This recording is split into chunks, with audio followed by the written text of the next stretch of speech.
வணக்கம். பாருங்கள், இதில் 2 சென்டென்ஸ் எழுதியிருக்கேன். I help you, I will help you. இது ரெண்டும் சேம் மீனிங்காக என்னங்கிறத இப்போ பார்த்துடலாமா? இது ரெண்டுக்கும் என்ன டிஃப்ரென்ஸ் அப்படின்னா, ஐ ஹெல்ப் யூ அப்படின்னா நான் உனக்கு உதவி பண்ணுவேன், இல்லை நான் உதவி பண்ணுறேன் அப்படின்னு அர்த்தம். ஐ வில் ஹெல்ப் யூனாலும் நான் உனக்கு உதவி பண்ணுறேன், உதவி செய்வேன் அப்படின்னு தான் அர்த்தம். ஆனால் அது ரெண்டுக்கும் என்ன டிஃப்ரென்ஸ் அப்படின்னு பார்த்தீங்கன்னா, ரெண்டுமே கரெக்டு தான்.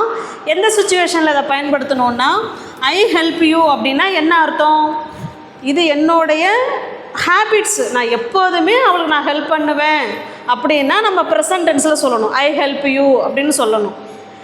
ஐ வில் ஹெல்ப் யூ எப்போ சொல்லணுன்னா, இப்போ தான் சடனாக நம்ம முடிவு பண்ணுறோம் அவளுக்கு நம்ம ஹெல்ப் பண்ணணும் அப்படின்னு சடனாக முடிவு பண்ணுவோம் இல்லைங்களா, அப்போ ஐ வில் ஹெல்ப் யூ அப்படின்னு சொல்லணும். ஓகே காட்டி? அப்போ இது ரெண்டுக்கும் உள்ள டிஃப்ரென்ஸு இது தான். தேங்க்யூ.